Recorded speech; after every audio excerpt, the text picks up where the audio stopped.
Hi, I'm Dr. Elisabeth Crim. I'd like to welcome you to this edition of The Healer's Life, the video and newsletter for Dr. Elisabeth Crim and Moonstone Center. I'm a licensed psychologist and a certified Relax and Renew yoga trainer. I'm also the founder and director of Moonstone Center. And at Moonstone Center, we have a threefold mission: psychotherapy, wellness, and professional development. And one of the ways of attending to professional development is attend to our self-care.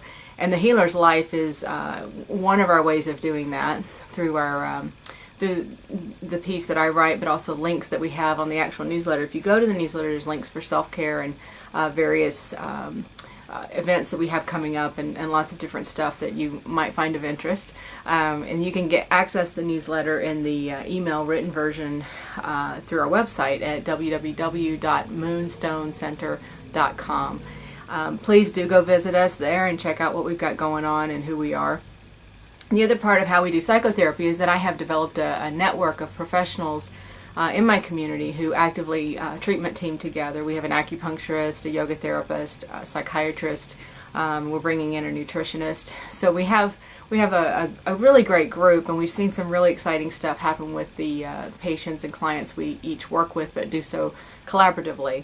It's one of the things I teach on is how to attend to the mind, body, spirit treatment through a collaborative approach. In fact, this last month I just had an article come out in Yoga Therapy Today, which is the member magazine for the International Association of Yoga Therapists. If you have not checked out that organization, you might want to look into it. They have a great network and a lot of wonderful education, and they also have research-based journals there as well. So it's a very exciting group to know about, especially if you are a yoga therapist or a yoga teacher who's looking to move toward therapy and an intervention of that sort, as well as psychotherapists who are wanting to embrace and learn how to integrate yoga in your practice, either through treatment teaming or taking your own yoga and learning how to integrate that way, that process in a way that is evidence-based and safe, ethical, all those pieces. So I do go check them out and check out their article. The article that I wrote for them. We had a very full month in May and just the full spring. We had the event with Marks-Tarlow. I know the last time you heard from us was a lot of promotion around that. That turned out to be a lovely day with some wonderful people who attended. And those of you who are listening or reading, we thank you so much for being there with us. It was just made me fall in love even more with Terry's mind and her work and the way she presents. And one of the things that came out of that was really looking at the role of play, that is across all mammal species, the role of play and how that is a bonding and communicative and even healing way of functioning and restoring and surviving and all these really powerful things that we move through as human beings. That plays a central component of that having fun and being playful. And it's one of the things that I love to bring into any of the events that we do or anytime I speak is having an aspect of humanity about it that's playful and real and genuine.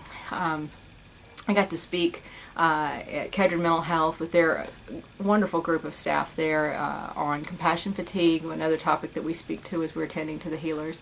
And so I just wanted to tell you that these things have been going on, and it was been a very busy spring. So I found myself pretty exhausted after that, and one of the reasons I even speak on compassion fatigue and restoring the healer and looking at somatic transference is that I have my own experience of not paying attention to my own physiological expression of my exhaustion and transference process. So that's kind of what pushes my drive and my passion in speaking to these issues, whether it's in consultation with you or through speaking or putting on events and bringing in other speakers who attend to those issues as well. So I'm really looking forward as we're moving into a phase of planning and through the fall. I'm trying maybe to do some new stuff with putting some things through webinars and CDs that you can download and DVDs and just looking at some other routes in addition to live events when we come back into 2014. So be looking for that. We have some networking events we'll be putting together. I'll still be speaking, and I'll post that on the website when I'm speaking next. and all that good stuff will be going on. But I want to speak to you, as I always do, about self-care, and I found an interesting life lesson coming at me. Sometimes when we've been pushing and pushing and pushing, we forget, we lose. It's not just that we forget, we get very caught in a pattern of go and go and drive, that we even forget how to assess our needs for restoration or for rebalancing or getting reintegrated with the new things we've brought into our lives or experienced, or the new seasons that we find ourselves in. Not only did we have a busy spring, but I think everybody I've talked to professionally, even clients and patients who aren't necessarily in our field, the spring and May and June themselves are big months of transition for folks who have children.